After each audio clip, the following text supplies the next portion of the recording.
Yeah.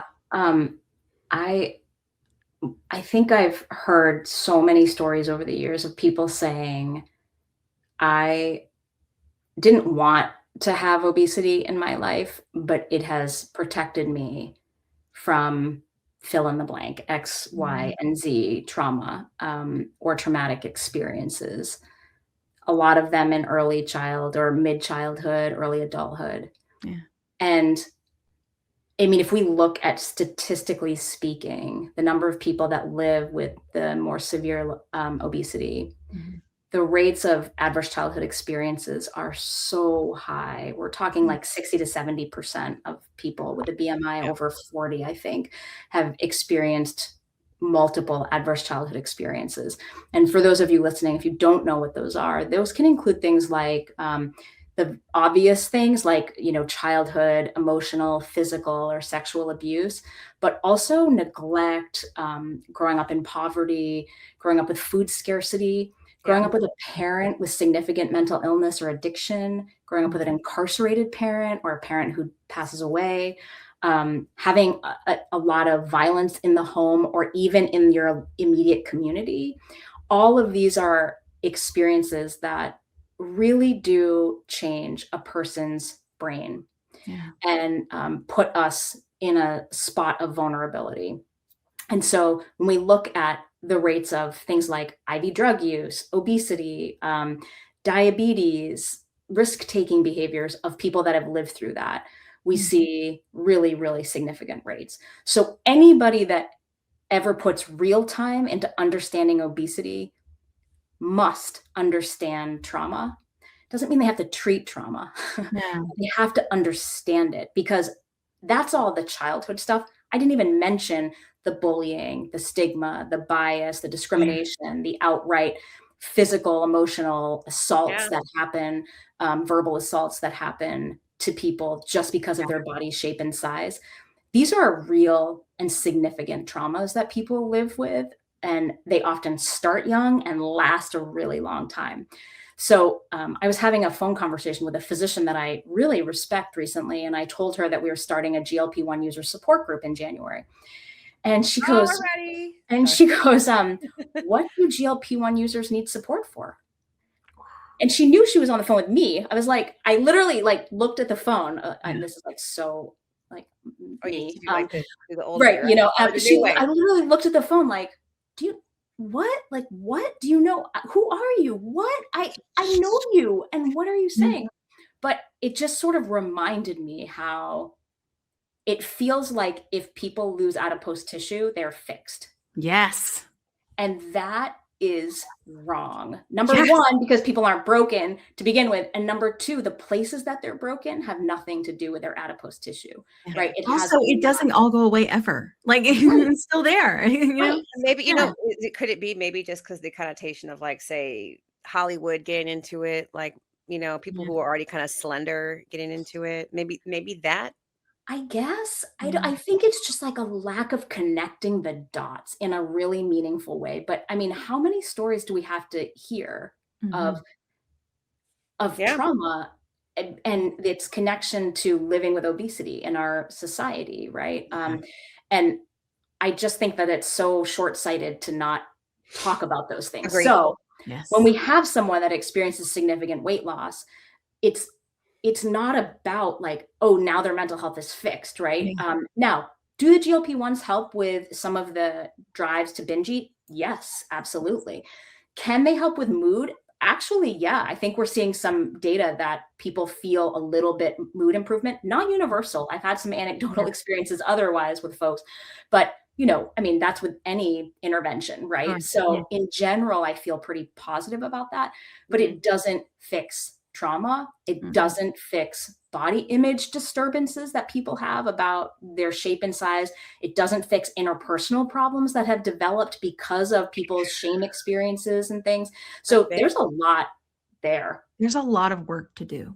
And I think this is like I was mentioning earlier, like, I think that, again, like, if you take the medicine, if you're able to take it right and get your body in a regulation, I do think the work that needs to be done is the hard work. Like, when they talk about that's hard work, bullshit. Eating less and exercising is not hard work. It's not. It's not. It's just nobody wants to really necessarily do it, but it is not hard. Yeah. Hard work, in my opinion, is the mental work that you have to do to actually change things. And I don't mean change things with your food. I mean change how you process stuff and how you act and how you react, like all of that. And when there's silence, at least for me, that's allowed me to be able to gear shift, to be Yes. like, how do I want to handle this? Yes. Like, and I didn't have that before, Yes. like who can do anything when it's all loud up there all the time, Yes. So I think like if there's anything I want people to know about it is I think that it enables that work to actually, I think, like stick and not even stick. I still have bad times. I call like that's what's so crazy. It's like we think that like, oh, you've been to therapy for a long time, you must be fixed. Like we have this thing, and in our society in general, where you go to the doctor, you go for so long, you do the thing, and you must be fixed, right? And people don't understand that like that's just not how life works, like. Okay, back to my dentist thing. I always say, like, okay, so you go and you get your cavity filled. Do you never go back? I don't understand. No. Go back twice a year to get You your go teeth back cleaned. twice a year, and sometimes you can like do everything right and you still end up with gum recession. And other times, like you haven't brushed your teeth 3 nights in a row and your dentist is like, great job, keep that, like whatever, right? I mean, you It's don't weird. have like It's so direct true. control. You can influence it. Yeah. Yes, but like having a relationship with someone that understands your biology over the long haul and your psychology over the long haul is like is priceless. But huge caveat, and these are like my hills that I like want to stand on. Okay, number one, there is not training in mental health for the work that I do. This is who you are talking to today is someone training who doesn't exist. That training doesn't exist. Okay, so we got trained in eating disorders, right? And because I did a dual PhD and a military medical school, which is like there were literally 6 of us. Like it's not a big thing, right? I sat with physicians in training and had 1 lecture on obesity, and lectures in GI and like brain chemistry and things because I was training with physicians. Yeah.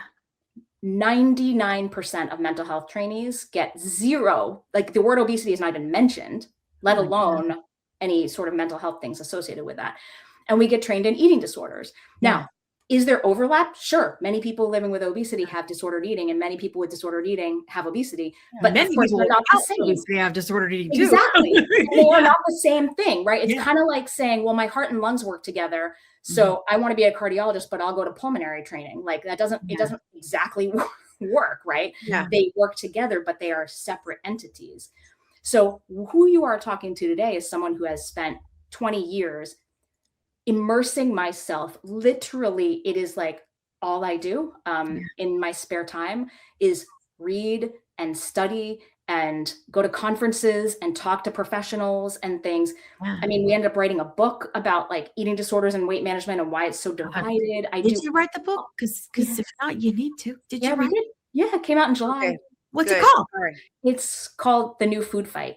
The New Food Fight. And it's about like the obesity world and the eating disorder world and how they're so separate. You know what? And then also, like speaking of, people are I've heard some rumblings about like, could GLP-1s encourage or bring about another disorder if people are misusing it? Could it leave us open to a window for that?